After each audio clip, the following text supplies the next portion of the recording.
sa carrière, Van Gogh s'inspira des œuvres de Jean-François Millet, l'auteur du célèbre Angélus, cherchant à donner une noblesse quasiment religieuse au sujet ordinaire de la vie rurale.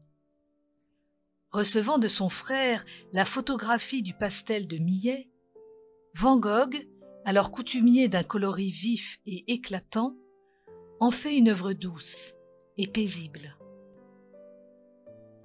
Dédaignant les jaunes éclatants de sa palette provençale, il choisit un coloris tendre et frais, vivifié par sa touche vibrante.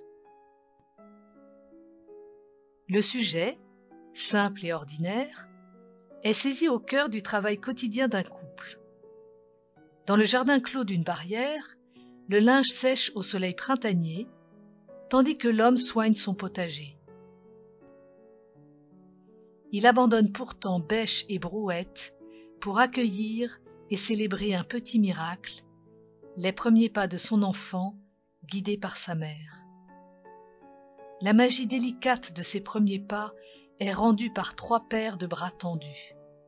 Ceux de la mère penchés vers son petit, le soutenant encore, le lâchant presque, ceux de l'enfant appelant ceux du père, but de son premier voyage, ceux du père ouverts pour encourager le bambin et promesse déjà d'une tendre et réconfortante étreinte.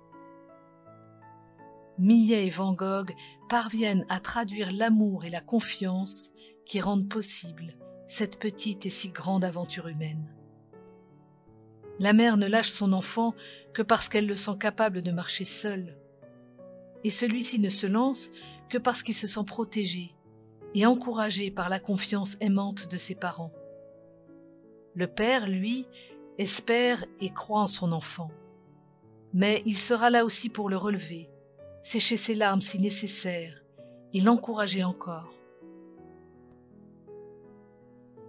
Dans cette œuvre délicate, puisée dans la vision pure d'une vie simple, Millet et Van Gogh nous rappellent combien nous avons besoin de faire et d'avoir confiance pour vivre debout.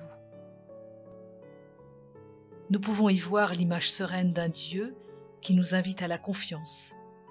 Comme ce Père aux bras ouverts, il nous encourage à marcher. Même si nos pas se font hésitants, même si nous tombons, ses bras sont ouverts pour nous appeler à nous relever et continuer d'avancer.